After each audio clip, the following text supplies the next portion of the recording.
नमस्कार श्रोताओं, एक बार फिर से आप सभी का स्वागत है अपने YouTube चैनल रामायण और महाभारत के तथ्य।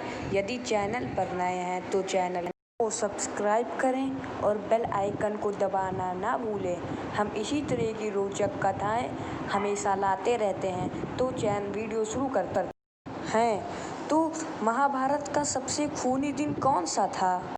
निश्चित ही वह 14वां दिन था, जिस दिन अर्जुन ने कसम खाई थी अपने पुत्र अभिमन्यु का श्राप बदला लेने की।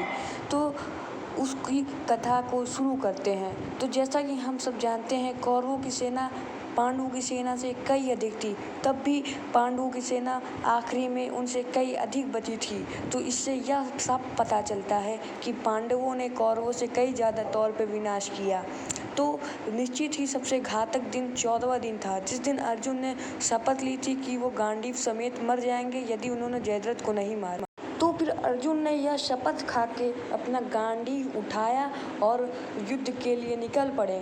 उन्होंने जैसे ही युद्ध किया, उनके सामने अश्वत्थामा, कर्ण जैसे अत्यधिक वीर खड़े थे। वो जरा भी संकोचे नहीं और बिना डरे उन्होंने कई अस्त्र चला दिए। उन्होंने अकेले ही कर्ण और अश्वत्थामा जैसे योद्धा को अकेले हरा दिया। यह देख गुरु द्रोण बड़े ही चिंता में पड़ गए और दुर्योधन ने यह सोचते हुए कहा कि अर्जुन आज नहीं है, चलो मैं युधिष्ठिर पे हमला करूंगा। तो यह सोच उन्होंने कर्ण को उधर भेज दिया। जब द्रोणाचार्य को पता चला कि अर्जुन अकेले सबका संहार कर दे रहा है, तो उन्होंने 3 व्यूहों का व्यूह चक्रधारी व्यूह रच दिया। यह देख स्वयं श्री कृष्ण ने बोला, पार्थ, तुम्हें गुरु द्रोण के इस व्यूह को तोड़ना तो आता ही है ना? तो अर्जुन ने कहा, देखिए श्री कृष्ण, मैं कैसे तोड़ता हूँ। उस दिन अर्जुन ने इतना विनाश किया कि इसको हम बता नहीं सकते। उन्होंने 35 महारथी और 7 अक्षौहिणी सेना को अकेले मार दिया, यहाँ तक कि वीर धीरज का हाथ अलग कर दिया। जब भीम को यह पता चला कि स्वयं दुर्योधन ने कर्ण को उसके ऊपर आक्रमण करने का संकोच दिया है, तो भीम ने सबसे पहले अपनी सेना तैयार की और अपने सबसे शक्तिशाली गदा और अस्त्रों को लेके कर्ण के साथ युद्ध करने गए। और कर्ण ने भी उस वक्त अपना विजय धनुष पकड़ा और युद्ध के लिए भीम के साथ हुए।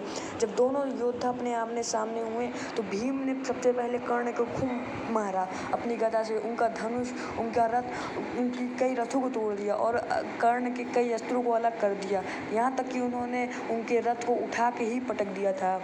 और कुछ नहीं, उन्होंने उनका विजय धनुष की भी तोड़ने की कोशिश की। यह देख कर्ण बहुत भयभीत हो गए और उन्होंने भाग कर भीम के ऊपर कई अस्त्रों से प्रहार किया।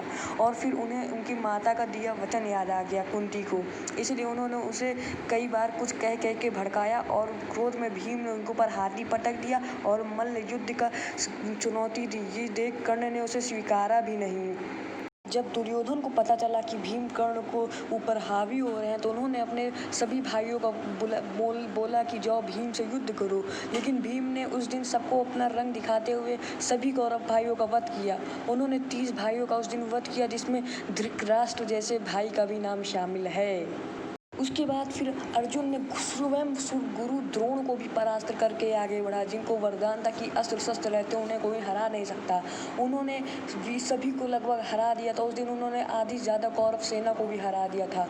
उसके बाद श्री कृष्ण के उपदेश दे दिए जाने पर अर्जुन ने अपने एक तीर चलाकर जयद्रथ का सर धड़ से अलग करके उन्हीं के पिता के सर के ऊपर रख दिया। आप सभी को कैसे लगी हमारी वीडियो? यदि चैनल पर नए हैं तो चैनल को लाइक, शेयर करें और घंटी दबाना ना भूलिए। हम इसी तरह की रोचक वीडियोस लाते रहते हैं। तब तक के लिए अलविदा, फिर मिलेंगे दोस्तों।